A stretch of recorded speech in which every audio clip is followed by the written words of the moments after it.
Alright, what's up guys? So the UFC on Fuel took place today, and I'm just gonna do a little review. Just gonna skim through the prelims here. Francisco Rivera beat Alex Soto. Johnny Eduardo beat Jeff Curran, both of those by unanimous decision. TJ Grant defeated Carlo Prater, unanimous decision. Brad Tavares, in a close, controversial fight, defeated Dongi Yang by unanimous decision. And then Cody McKenzie beat Marcus Levasseur by round one guillotine choke, and Rafael dos Anjos beat Kamal Shaloris by rear naked choke in 40 seconds.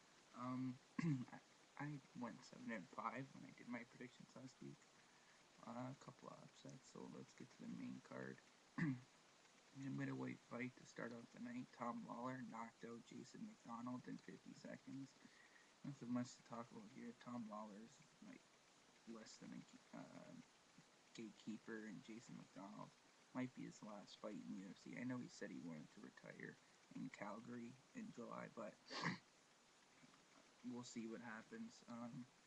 Next up, we had Igor Polkrajic.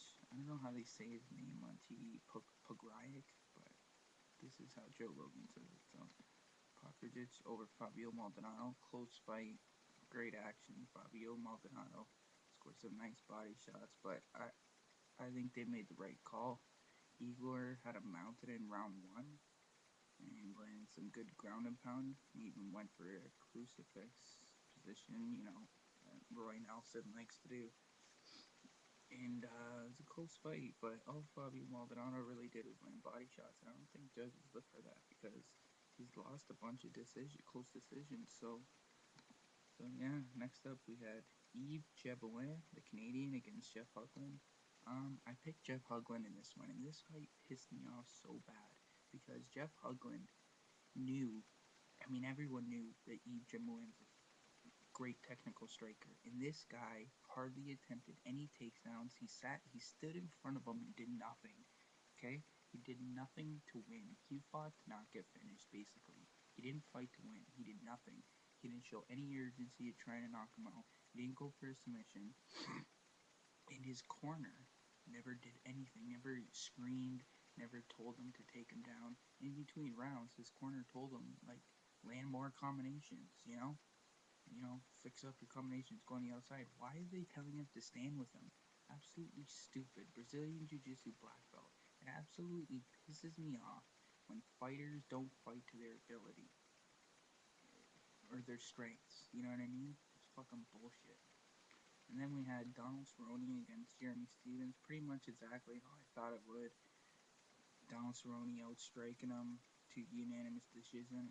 I said on Twitter in the middle of the fight, Donald Cerrone versus Anthony Pettis, and now everyone's going off on it. Like, I'm not taking credit for it, but that's a great matchup. Two WEC guys, two good guys, good on the ground, good stand up. So it'll be a good fight. I hope they do it.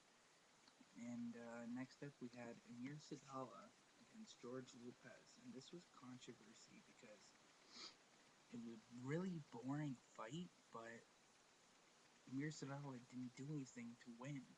George Lopez dominated the takedowns, and he had him clinched up against the cage. And I don't agree with like boring fights like that, but he did what he had to do to win. He controlled the fight. And he scored more takedowns. So how did Amir Sadala win? I mean, call it a draw at least. So Amir Sadala picked up that one. This fight shouldn't even have been the co-main event. I don't know why the UFC builds Amir Sadala like a main eventer, because they never put him. Every time they put him against tough guys, he's lost. So Johnny Hendricks, Dong Young Kim. Who else did he lose to?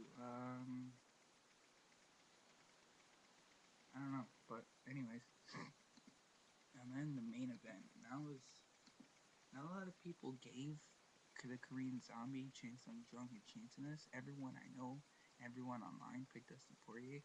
I thought it was a close fight. I picked Dustin Poirier to win by unanimous decision.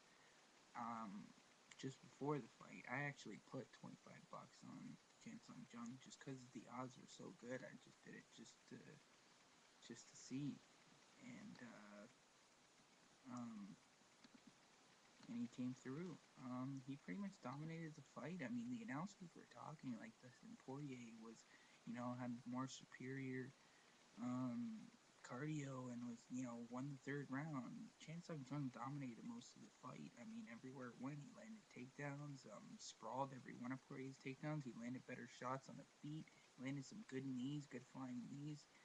And then in the fourth round, he landed an uppercut. Poirier backed up, and Poirier went in for a takedown. He sprawled, and then eventually he landed a Darce choke. Poirier didn't tap, and he choked him out. He went to sleep. So that's it for the event, really. What I was writing on Twitter was that Korean Zombie should fight Hatsu Hioki, and that's a perfect matchup because their styles are similar.